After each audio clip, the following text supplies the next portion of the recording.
Welcome to People and Profit, your essential business briefing. Coming up, as G20 leaders gather in Argentina, we look at the crisis in the country's economy and find out how Argentines are coping with skyrocketing prices. 6 months into the EU's new data protection regime, how have companies coped with overhauling the way they handle personal information? And how would you feel about being asked to do some gardening during your working hours? We'll tell you how one French company is trying to improve the well-being of its workers. First up, though, the G20 meeting is taking place in Argentina at a time when the country's economy is in crisis. Under its IMF bailout deal, the government has slashed public spending and raised taxes. Meanwhile, prices continue to soar. Unable to afford many basic goods, increasing numbers of people are turning to barter to survive, as our correspondents now report. I got 12 of those crayons for a pack of sugar. It's only thanks to barter that Lorena can afford this small luxury. Since inflation came back and her husband got laid off because of the crisis, it's impossible for her to make ends meet. Every day I wake up in distress because we're short on this, we're lacking that. I don't know what else I can come up with. Her barter club runs on social networks. She exchanges all of the things she doesn't use anymore for groceries.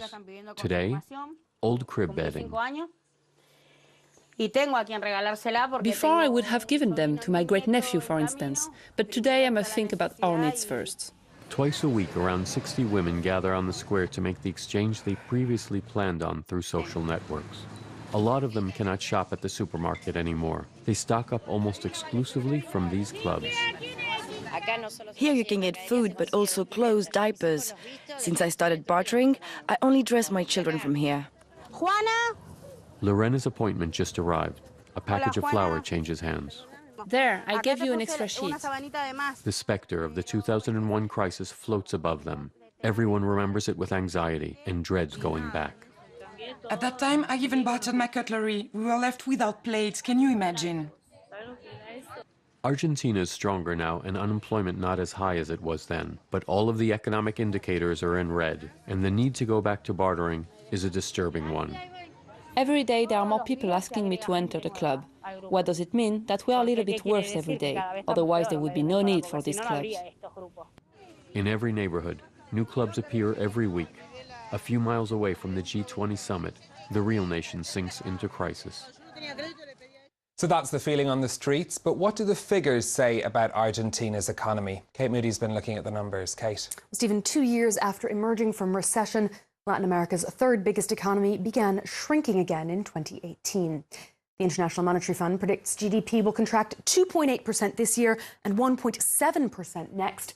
It warns that Argentina may not return to positive growth until the year 2020. Inflation is one of the biggest problems facing Argentina, topping 40% this year. The Argentine peso has lost half of its value against the US dollar, and nearly a third of the population lives below the poverty line. That's having a real impact on people's lives.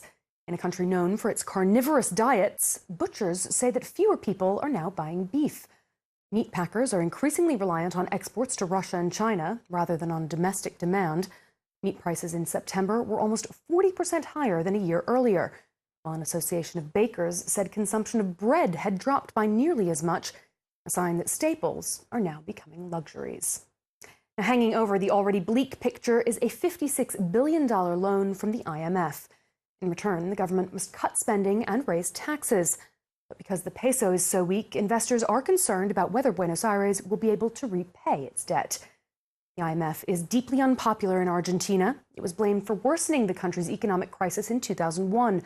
The bailout package, while deemed necessary by President Mauricio Macri, could now weigh against him as he seeks re-election next year. Stephen? Kate, thank you very much.